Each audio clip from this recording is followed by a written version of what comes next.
வணக்கம். நியூஸ் 18 தமிழ்நாடு செய்திகளுக்காக நான் ஸ்ரீராம். முதலில் இந்த நேரத்திற்கான தலைப்புச் செய்திகளை பார்க்கலாம். பிம்ஸ்டெக் மாநாட்டில் பங்கேற்க தாய்லாந்து தலைநகர் பாங்காக் சென்றடைந்தார் பிரதமர் நரேந்திர மோடி. விமான நிலையத்தில் சிறப்பான வரவேற்பு, நடனமாடி வரவேற்ற இந்திய மக்கள்.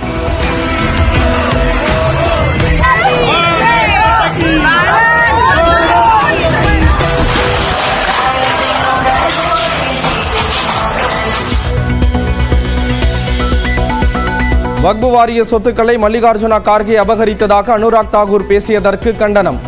நிரூபித்தால் பதவி விலக தயார் என மல்லிகார்ஜுன கார்கே ஆவேசம். மக்களவையில் வக்பு சட்டத்திருத்த மசோதா நிறைவேற்றப்பட்டதற்கு முதலமைச்சர் மு க ஸ்டாலின் கண்டனம். உச்சநீதிமன்றத்தில் வழக்கு தொடரப்படும் என சட்டப்பேரவையில் அறிவிப்பு. வக்பு மசோதாவை மத்திய அரசு திரும்ப பெற வேண்டும் என அதிமுகவின் எஸ்பி வேலுமணி வலியுறுத்தல். சட்டத்திருத்த மசோதாவை ரத்து செய்ய வேண்டும் என பாமகவின் ஜி கே மணி கோரிக்கை.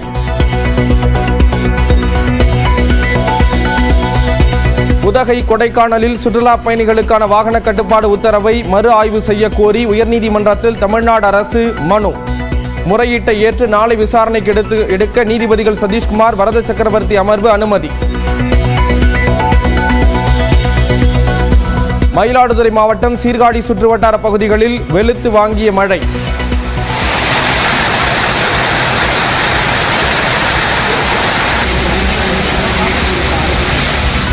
ஈரோடு மாவட்டம் கோபிச்செட்டிப்பாளையத்தில் பெய்த மழையால் தணிந்த வெப்பம்.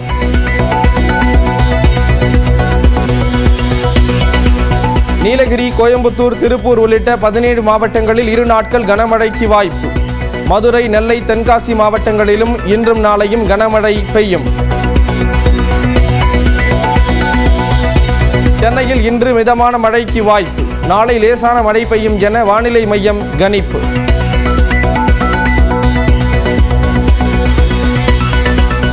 செங்கல்பட்டு மாவட்டம் மதுராந்தகத்தில் மழையில் நனைந்த 1000க்கும் மேற்பட்ட நெல் மூட்டைகள் உடனடியாக பாதுகாப்பான இடங்களுக்கு எடுத்துச் செல்ல விவசாயிகள் கோரிக்கை.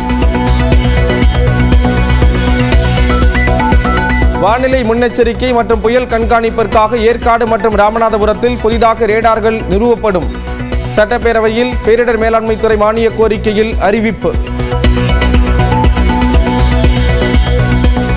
எட்டயபுரம் பாரதியார் நூற்றாண்டு நினைவு அரசு மகளிர் பாலிடெக்னிக் கல்லூரியில் பேராசிரியர் மீது பாலியல் குற்றச்சாட்டு. பெண்கள் மற்றும் குழந்தைகளுக்கு எதிரான குற்றத்தடுப்பு பிரிவு உதவி கண்காணிப்பாளர் விசாரணை. மாணவிகள் உள்ளிருப்பு போராட்டம்.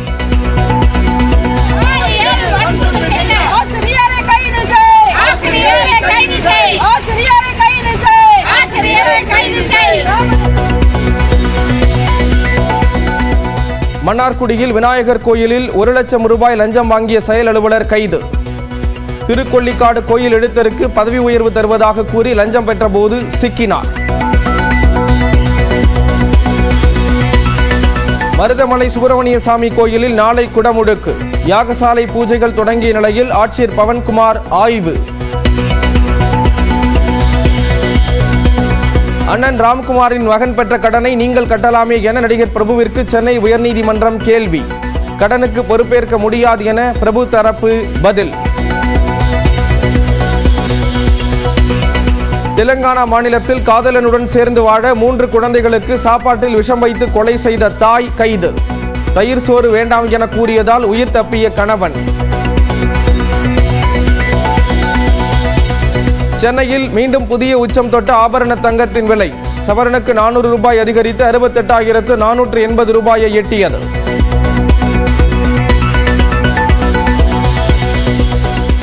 பதிலுக்கு பதில் வரி விதிக்கும் திட்டத்தின் கீழ் இந்திய பொருட்களுக்கு 26% வரி விதித்த ட்ரம்ப்.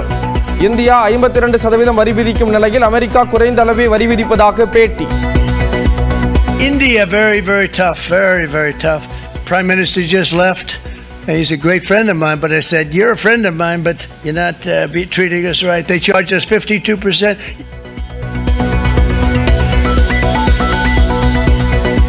கடந்த ஆண்டு IPL சீசனின் இறுதிப் போட்டி தோல்விக்கு பழி தீர்க்குமா ஹைதராபாத்? ஈடன் கார்டன் மைதானத்தில் நடப்பு சாம்பியன் கொல்கத்தாவுடன் இன்று பல பரீட்சை. உணவு பாதுகாப்புத்துறை அதிகாரிகளை கண்டித்து சென்னை கோயம்பேடு சந்தையில் பழ வியாபாரிகள் போராட்டத்தில் ஈடுபட்டு வருகிறார்கள். இது குறித்த கூடுதல் தகவல்களை செய்தியாளர் கன்னியப்பன் வழங்க கேட்கலாம். கன்னியப்பன், விவரங்களை பகிர்ந்துக்கலாம். ஸ்ரீராம், சென்னை கோயம்பேடு மார்க்கெட்டில் உணவு பாதுகாப்புத்துறை அதிகாரியை கண்டித்து தமிழ்நாடு வியாபாரிகள் சங்க பேரவை ஒருங்கிணைப்பாளர் அருண்குமார் தலைமையில மார்க்கெட்டில் உள்ள பழ வியாபாரிகள் 50க்கும் மேற்பட்டோர் திடீரென போராட்டத்தில் ஈடுபட்டு கோயம்பேடு மார்க்கெட் பிரதான சாலையில் தர்பூசணி பழங்களை சாலையில் போட்டு உடைத்து அதிகாரிகளை கண்டித்து தற்போது ஆர்ப்பாட்டத்தில் ஈடுபட்டு வராங்க. குறிப்பாக இந்த தர்பூசணி பழங்கள்ல ஊசி செலுத்தப்படுவதாகவும் செயற்கை நிறமூட்டைகள் பயன்படுத்துவதாகவும் உணவு பாதுகாப்புத்துறை அதிகாரிகள் சென்னையில் பல்வேறு இடங்களிலே ஆய்வு நடத்தி அந்த விவரங்களை வீடியோவாக வெளியிட்டிருந்தார்கள். இதனால் தர்பூசணி பழம் உற்பத்தியாகி விற்பனைக்கு வரக்கூடிய இந்த காலங்களில் தற்பொழுது பழம் விற்பனை குறைந்துள்ளதாகவும் தனியார் கார்ப்பரேட்டுகளுக்கு ஆதரவாக ஜூஸ் விற்பனைகளுக்கு தற்போது தர்பூசணி பழங்களை பயன்படுத்த முடியவில்லை, பொதுமக்கள் யாரும் வாங்குவதில்லை என்று தொடர்ந்து கடந்த சில தினங்களாகவே வியாபாரிகள் தொடர்ந்து சமூக வலைதளங்களும் வீடியோ வெளியிட்டு வரும் நிலையில கோயம்பேடு மார்க்கெட்டில் தற்போது இந்த ஆர்ப்பாட்டம் என்பது அனைவரின் கவனத்தை ஈர்த்திருக்கிறது. கோயம்பேடு காவல்துறையினர் வியாபாரிகளை சமாதானம் செய்யும் முயற்சியிலே ஈடுபட்டு வராங்க. ஸ்ரீராம், தகவல்களை வழங்கியதற்கு நன்றி கன்னியப்பன். உதகை கொடைக்கானலில் வாகனங்களுக்கு கட்டுப்பாடு விதித்து பிறப்பிக்கப்பட்ட உத்தரவை மறு ஆய்வு செய்ய கோரி தமிழ்நாடு அரசு சார்பில் சென்னை உயர்நீதிமன்றத்தில் தாக்கல் செய்யப்பட்ட மனு நாளை விசாரணைக்கு எடுத்துக் கொள்ளப்பட இருக்கிறது. உதகை கொடைக்கானல் ஆகிய சுற்றுலா தலங்களுக்கு எத்தனை பேரை அனுமதிக்கலாம் என்பது குறித்து சென்னை ஐஐடி மற்றும் பெங்களூரு IIM நிறுவனங்கள் ஆய்வு மேற்கொண்டு வருகின்றன. இந்நிலையில் கோடை விடுமுறையை முன்னிட்டு உதகை மற்றும் கொடைக்கானலுக்கு சுற்றுலா பயணிகளின் வாகனங்களுக்கு கட்டுப்பாடு விதித்து உயர்நீதிமன்றத்தில் நீதிபதிகள் சதீஷ்குமார் மற்றும் பரத சக்கரவர்த்தி அடங்கிய அமர்வு உத்தரவு பிறப்பித்தது. அதாவது உதகைக்கு வார நாட்களில் தினமும் 6000 வாகனங்கள், வார இறுதி நாட்களில் தினமும் 8000 வாகனங்களை மட்டுமே அனுமதிக்க வேண்டும் என்று கூறப்பட்டது. இதேபோன்று கொடைக்கானலிலும் வார நாட்களில் 4000 வாகனங்களையும் வார இறுதி நாட்களில் 6000 வாகனங்களையும் அனுமதிக்க வேண்டும் என்று உயர்நீதிமன்றம் உத்தரவிட்டது. இதற்கு எதிர்ப்பு தெரிவித்து உதகையில் நேற்று கடையடைப்பு போராட்டங்கள் நடத்தப்பட்டன. இந்நிலையில் வாகன கட்டுப்பாடு குறித்து பிறப்பிக்கப்பட்ட உத்தரவை மறு ஆய்வு செய்ய கோரி தமிழ்நாடு அரசு சார்பில் சென்னை உயர்நீதிமன்றத்தில் மனு தாக்கல் செய்யப்பட்டுள்ளது. அதில் IIT மற்றும் IIM ஆய்வு முடிவுகளுக்கு பிறகு எத்தனை வாகனங்களை அனுமதிக்கலாம் என்பதை நிர்ணயித்துக் கொள்ளலாம் என கேட்டுக் கொள்ளப்பட்டுள்ளது. வாகன கட்டுப்பாடு காரணமாக உள்ளூர் மக்கள் பாதிக்கப்பட்டுள்ளதால் உத்தரவை மறு ஆய்வு செய்ய வேண்டும் என்று தமிழ்நாடு அரசு வலியுறுத்தியுள்ளது. இந்த மறு ஆய்வு மனுவை நாளை விசாரணைக்கு எடுத்துக் கொள்ள நீதிபதிகள் அமர்வு அனுமதி அளித்திருக்கிறது.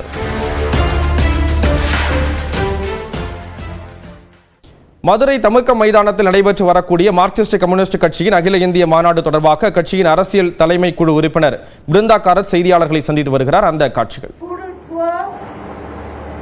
In support of their crony friends, this aspect of corporate Hindutva or Hindutva corporate regime, this is very critical in our understanding, because unlike many other parties who have come out against Hindutva or against communalism, we find that the aspect of the economic nature of Hindutva, the class nature of Hindutva, the intrinsic exploitative nature of Hindutva, in that it is supporting big business almost nakedly and dismantling laws which are already there.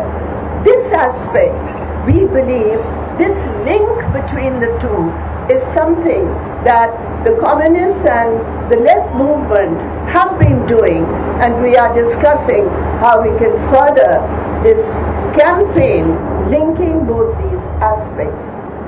The third important point, which I found that many of you have already taken from yesterday's deliberations in the inaugural session, and that is naturally our concern about expanding and building the independent base of our party, particularly in the states of West Bengal and Tripura, where we have suffered a setback, and how to, on the basis of the struggles which we are fighting in both these states, how we can take it forward to a political platform. That is something which is being discussed in the party congress, one of the issues which are being discussed. So all in all, this party congress is a Congress, I believe, of renewal, of rejuvenation, and of commitment to take our political line forward on the basis of a self-critical review of our work in the last 3 years. And I would also like to add, as I had said, as we had said yesterday, this Congress has been held at a time of a great sorrow for us, because it has never happened before that in the course of the preparations for a party Congress, we lose our main anchor, our General Secretary, Comrade Sitaram Yechury. And therefore, how we have been able to, and we haven't been able to, I won't say that we've been able to, but collectively to overcome that very great gap which was there from August, in the middle of our preparations. I think this Congress is a salute also to Comrade Sitaram Yechury, because so far it is being very, very successfully held. There are very good, healthy, important discussions going on. We have also adopted 2 resolutions. The first resolution adopted is a very important resolution. The central trade unions have given a strike. வக்பு வாரிய மசோதா நிறைவேற்றப்பட்டதற்கு CPM கட்சி கடும் கண்டனத்தை பதிவு செய்திருக்கிறது. CPM மூத்த தலைவர் பிருந்தா காரத் மதுரையில் செய்தியாளர்களை சந்தித்து அந்த காட்சிகளை பார்த்தோம்.